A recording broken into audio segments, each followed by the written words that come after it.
So just whilst it's quiet on site, I'll show you this. We've now completed the excavation for this year, of this half of the site, this end of it. And you can see this building up here. And the only thing we've got left to do is there's a little hearth that we'll have to sample. And you can see it's just a little hut, a little couple of metres, comes across there. That's the end of the wall in. There's nothing intact beyond that point. Everything else is rubble. So it is just a little corbelled shelter, maybe a little boolie house, maybe something else. I mean, there are these old accounts of it being a lamb house up here, so maybe that's what this is. But a nice little post-medieval building. It does resemble the boolies down at Honour, although it is a bit smaller. So that's that solved. I think Piggott and Powell's claim that this was a megalithic chamber has now been thoroughly shown to be wrong. I mean, not a bad idea. I mean, we never really believed it ourselves, and nor did the megalithic survey team of Ireland, so we vindicated that opinion of theirs. So Newlon and De Valera would be happy to hear that.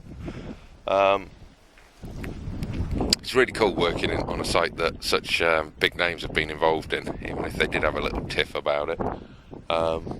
That's a pleasure in its own right. So there's not a lot going on in that corner. This big upright here is the only other stone that's particularly interesting in this area. That looks like it may be an upright. I mean, it may still be collapsed, but it's ever so solid, and we took a lot of ground away from it. So maybe we've got a standing stone of some sort, an orthostat. And then across here we just had this huge pile of stone, small stone, and I presume that it's collapsed from this field wall, but we're going to have to come back next year and find out what all this is, because we can't just leave it. There seems to be a big stone wall at the top and just this huge spread of material. Well, maybe it's something else, but you know, it's got considerable depth to it.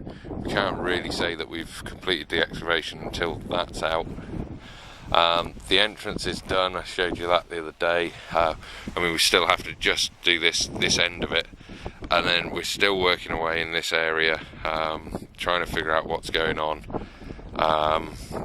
Tricky, very tricky. It's hard to see exactly what's happening at the moment, but we'll give it another little bit of time to work on it, clean it up, and we'll see what it looks like at the end.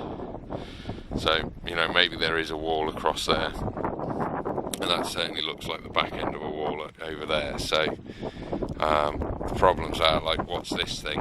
Is that just rubble and collapse? What's down in that hole? Again, I think I explained that may be a large feature that runs right under the building. And I think again now we haven't excavated up as far as the building wall. It's where that big upright that you can see on just to the right of the middle, that marks the outside edge of the wall of this building heading back. So we've got another couple of metres of deposits outside the building, and we're going to have to come back and take those off, I think,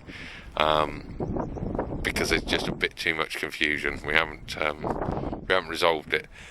So I guess that means a 2017 season up here, although we probably won't need the whole time. So maybe we can do a couple of weeks on this and then a couple of weeks over there on that Danish ditch trench, and that would be a pretty good season, and bring the project to a conclusion of sorts.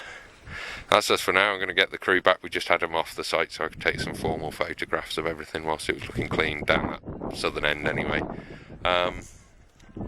So yeah, we're in the lab for the next couple of days. We've got some post-excavation stuff to run through, and then we'll be back here next week, 4 days to get it all finished off. Sweet!